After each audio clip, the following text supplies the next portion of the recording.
அத்தியாயம் 52. சூரத்து தூர். மலை.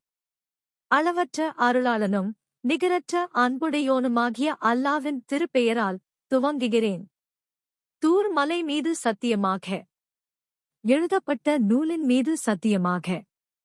விரித்து வைக்கப்பட்ட ஏட்டில். பைத்துல் மமூர் மீது சத்தியமாக. உயர்த்தப்பட்ட முகட்டின் மீது சத்தியமாக. நெருப்பினால் மூட்டப்பட்ட கடலின் மீது சத்தியமாக. நபியே, நிச்சயமாக உமது இரட்சகனின் வேதனை அவர்களுக்கு நிகழும். அதனைத் தடுப்பவர் எவருமில்லை. வானம் கடுமையாக அசைந்து திருகியைப் போன்று சுற்றும் நாளில் இன்னும் மலைகள் இடம் பெயர்ந்து ஒரே நடையாக நடக்கும். நபியே, உம்மை பொய்ப்பித்துக் கொண்டிருந்தோருக்கு அந்நாளில் கேடுதான். அவர்கள் எத்தகையோரென்றால் வீண் விதண்டவாதத்தில் மூழ்கி விளையாடுகின்றனர். அவர்கள் நரகத்தின்பால் ஒரே தள்ளாகத் தள்ளப்படும் நாளில் அவர்களிடம் நீங்கள் எதனை பொய்யாக்கிக் கொண்டிருந்தீர்களோ அந்நரக நெருப்பு இதுதான் என்று கூறப்படும். எனவே இது வெறும் சூனியம்தானா? அல்லது இதனை நீங்கள் உங்கள் கண்ணால் காண முடியாதவர்களாகி விட்டீர்களா? இதில் நீங்கள் நுழைந்து விடுங்கள். இதன் வேதனையைச் சகித்து பொறுமையாயிருங்கள் அல்லது பொறுமையாய் இல்லாதிருங்கள். இரண்டும் உங்களுக்குச் சமமே. வேதனையில் ஓர் அணுவளவும் குறைக்கப்பட மாட்டீர்கள். நீங்கள் கூலி கொடுக்கப்படுவதெல்லாம் நீங்கள் செய்து கொண்டிருந்தவற்றிற்குத்தான் என்று கூறப்படும். நிச்சயமாக பயபக்தியுடையவர்கள் சுவனபதிகளிலும் அல்லாவின் அருட்கொடையிலும் திளைத்து இருப்பார்கள். தங்கள் இரட்சகன் தங்களுக்கு அளித்திருப்பவைகளை அனுபவித்தவர்களாக இருப்பார். மேலும் அவர்களின் இரட்சகன் அவர்களை நரக வேதனையிலிருந்து காத்துக் கொண்டான். அவர்களிடம் உலகில் நன்மைகளிலிருந்து நீங்கள் செய்து கொண்டிருந்தவற்றுக்காக மகிழ்ச்சியுடன் உண்ணுங்கள், இன்னும் பருகுங்கள் என்றும் கூறப்படும்.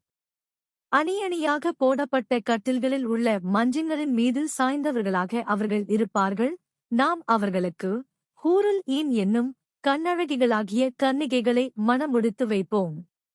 இன்னும் விசுவாசம் கொண்டார்களே அத்தகையோர், அவர்களுடைய சந்ததிகளும் விசுவாசத்தின் மூலம் அவர்களை பின்பற்றினார்கள். அத்தகைய அந்தச் சந்ததியினரின் படுத்தரங்கள் குறைவாக இருப்பினும் அவர்களின் பெற்றோர்கள் இருக்கும் உயர் பதவிக்கு அவர்களுடன் சுவனபதியில் அவர்களின் சந்ததியினரை சேர்த்து விடுவோம்.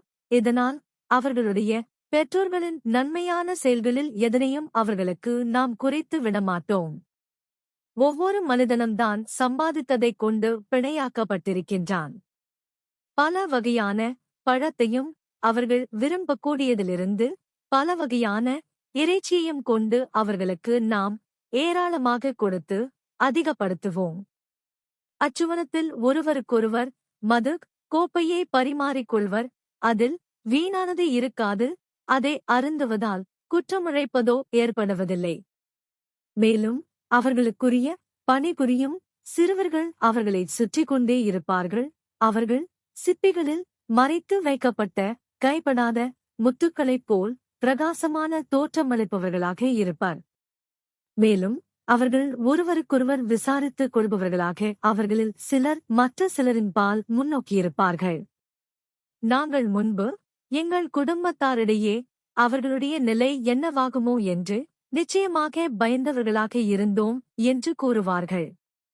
ஆயினும் அல்லாஹ் எங்கள் மீது பேருபகாரம் செய்து நெருப்பின் வேதனையிலிருந்து எங்களைக் காத்துவிட்டான்.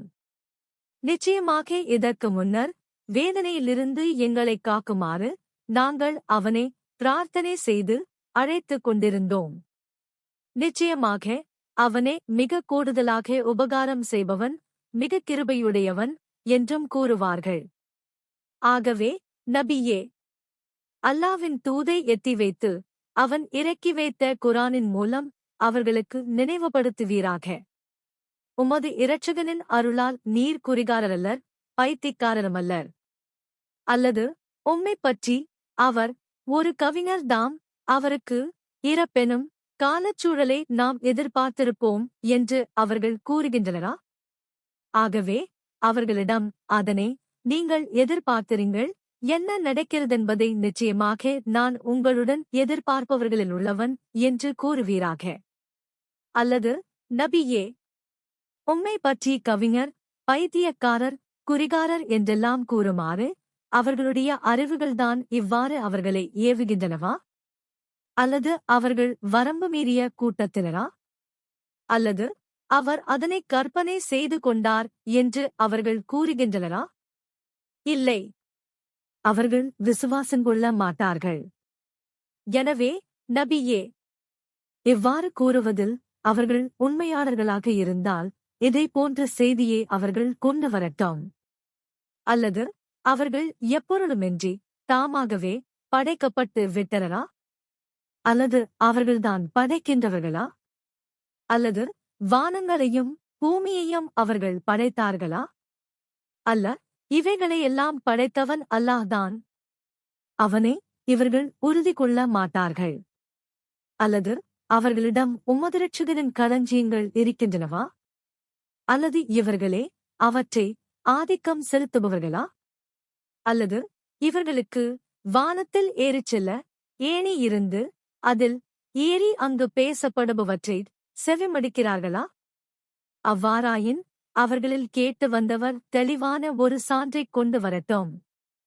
அல்லது உங்கள் கற்பனைகளில் உள்ளவாறு அல்லாஹ்வாகிய அவனுக்கு பெண் மக்களும் உங்களுக்கு மட்டும் ஆண் மக்களுமா? அல்லது அவர்களிடம் நீர் ஏதேனும் கூலி கேட்கிறீரா? எனவே அவர்கள் கடனால் பழவாக்கப்பட்டவர்களா? அல்லது அவர்களிடம் அல்லாஹ்வைப் போல் மறைவானது அது பற்றிய அறிவு இருக்கிறதா? எனவே அவர்கள் அதனை எழுதுகிறார்களா? அல்லது ஏதேனுமொரு சூழ்ச்சி செய்ய அவர்கள் நாடுகிறார்களா? அவ்வாறாயின் நிராகரித்தார்களே அவர்கள்தாம் சூழ்ச்சிக்குள்ளாக்கப்படுபவர்கள். அல்லது அவர்களுக்கு அல்லாஹ் அல்லாத வணக்கத்திற்குரிய வேறு நாயன் இருக்கின்றானா? அவர்கள் இணை வைப்பதை விட்டும் அல்லாஹ் மிகத் தூயவன்.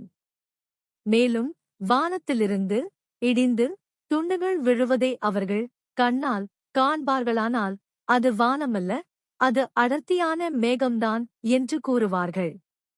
ஆகவே நபியே, எதில் அவர்கள் அழிக்கப்படுவார்களோ அத்தகைய அவர்களுடைய நாளை அவர்கள் சந்திக்கும் வரையில் நீர் அவர்களை விட்டுவிடுவீராக. அந்நாளில் அவர்களுடைய சூழ்ச்சிகள் எதுவும் அவர்களுக்கு பயனளிக்காது, எவராலும் அவர்கள் உதவியும் செய்யப்படமாட்டார்கள். அன்றியும் நிச்சயமாக அநியாயம் செய்து கொண்டிருந்தோர்க்கு மறுமையின் வேதனையாகிய அது மட்டுமின்றி எம்மையில் மற்றொரு வேதனையுமிருக்கின்றது. எனினும் அவர்களில் பெரும்பாலோர் இதனை அறிந்து கொள்ள மாட்டார்கள். மேலும் நபியே, உமது இரட்சகனின் தீர்ப்பை எதிர்பார்த்து பொறுத்திருப்பீராக. நிச்சயமாக நீர் நம் கண்களுக்கு முன்பாகவே இருக்கின்றீர். ஆகவே அவர்கள் உமக்கு எவ்வித இடையூறும் செய்துவிட முடியாது.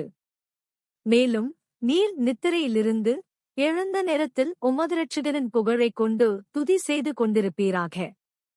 இரவின் ஒரு பாகத்திலும் நட்சத்திரங்கள் மறையும் காலை நேரத்திலும் அவனை துதி செய்து கொண்டிருப்பீராக.